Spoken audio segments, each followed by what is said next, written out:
Salam sejahtera untuk kita semua. Perkenalkan, nama saya Meta Jelita, NIM saya 40121129.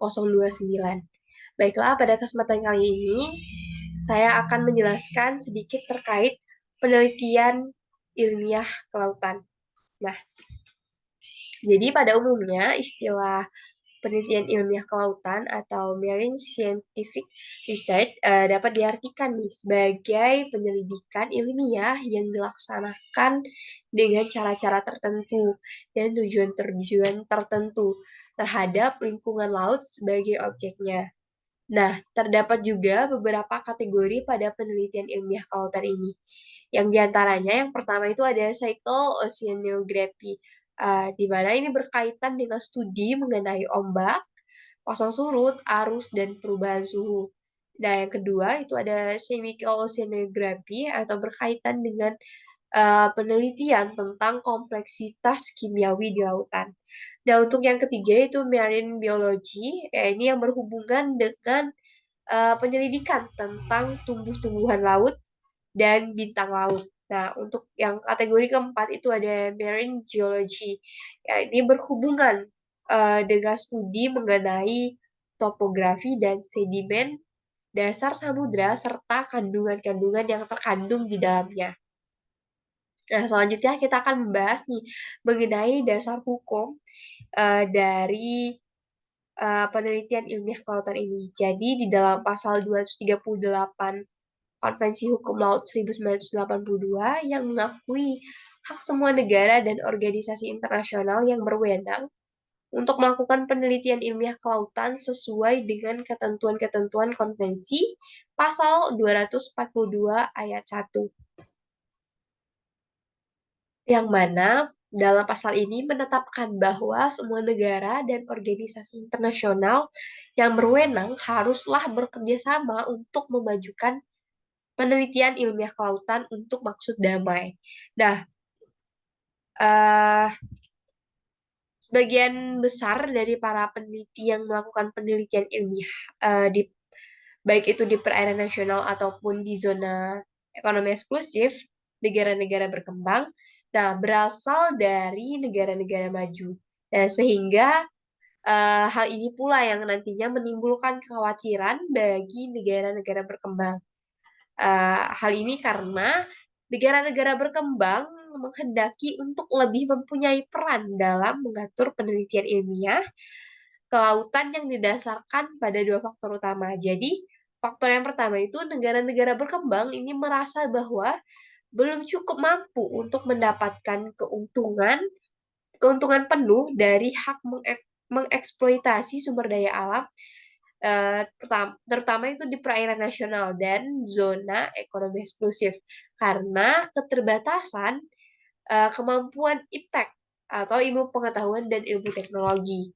Nah, lalu yang kedua itu faktornya yaitu adanya kecurigaan di antara negara-negara berkembang bahwa kapal-kapal riset khususnya dari negara-negara yang memiliki kekuatan-kekuatan militer yang besar seringkali digunakan untuk melakukan kegiatan mata-mata. Nah, lalu kita akan membahas untuk soal yang berikutnya. Jadi soalnya ya ini berikan analisis terkait penelitian ilmiah kelautan berdasarkan UNCLOS 1982 dan melihat juga hukum Indonesia. Baiklah, jadi di dalam UNCLOS sendiri, tepatnya di bab 13 mengenai riset ilmiah kelautan, itu bisa kita lihat pada pasal 238, pasal 239, pasal 240, sampai pasal 241. Nah, jadi untuk pasal yang pertama akan kita bahas pasal 238,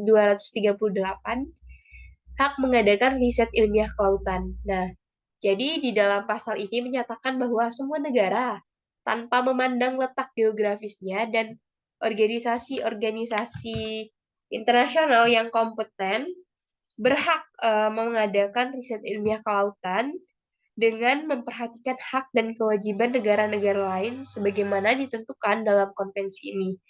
Nah,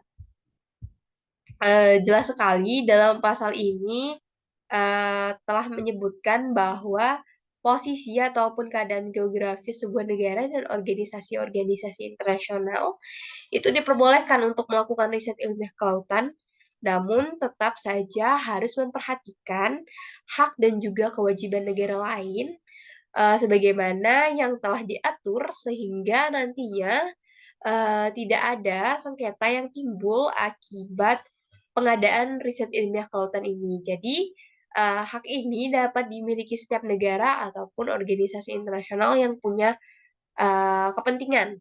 Nah, untuk pasal selanjutnya kita akan bahas di pasal 239 penggalakan riset ilmiah kelautan. Nah, jadi uh, penting sekali dalam pasal ini tadi menyebutkan bahwa setiap pengembangan dan penyelenggaraan riset ilmiah kelautan yang dilakukan oleh setiap negara ataupun organisasi internasional itu haruslah bisa memudahkan dan juga lebih aktif untuk mengembangkan dan menyelenggarakan riset ilmiah kelautan itu sendiri. Karena sejatinya, seperti yang dijelaskan pada pasal 238, bahwa hak mengadakan riset ilmiah kelautan memang merupakan hak bagi setiap negara ataupun organisasi internasional, sehingga mereka pun punya kewajiban lain untuk terus melakukan atau menggalakkan serta mempermudah pengembangan dan juga penyelenggaraan riset ilmiah kelautan yang dilakukan dengan mendasarkan pada ketentuan dalam konvensi ini. Nah, untuk di bab 13 ini juga, untuk pasal yang ketiga itu ada pasal 240, asas umum bagi penyelenggaraan riset ilmiah kelautan. Jadi, dalam penyelenggaraan riset ilmiah kelautan harus berlaku asas-asas berikut. Yang pertama itu riset ilmiah kelautan harus dilaksanakan semata-mata untuk tujuan damai.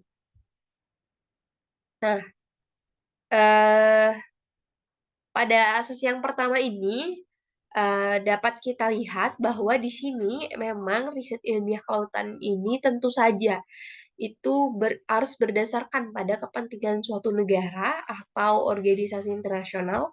Namun di sini tetap saja perlu sekali tujuan yang baik dalam menyelenggarakan aktivitas riset ilmiah dan bukan berarti riset ilmiah kelautan ini malah dipakai untuk bersengketa atau mencari keuntungan individu.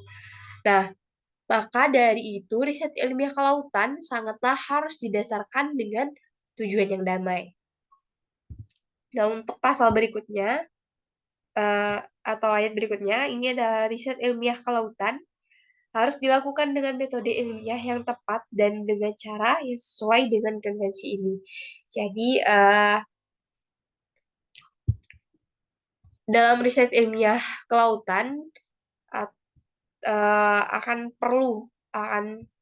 dibutuhkan sekali beberapa metode yang bisa dipakai atau juga disebut sebagai metode ilmiah, di mana metode ilmiah ini haruslah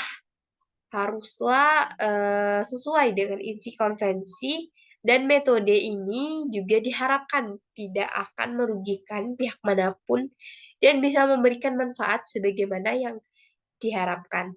Nah, untuk ayat C, riset ilmiah kelautan tidak dibenarkan mengganggu secara tidak sah penggunaan laut lainnya yang sah sesuai dengan konvensi ini, dan penggunaan laut dimaksud harus dihormati.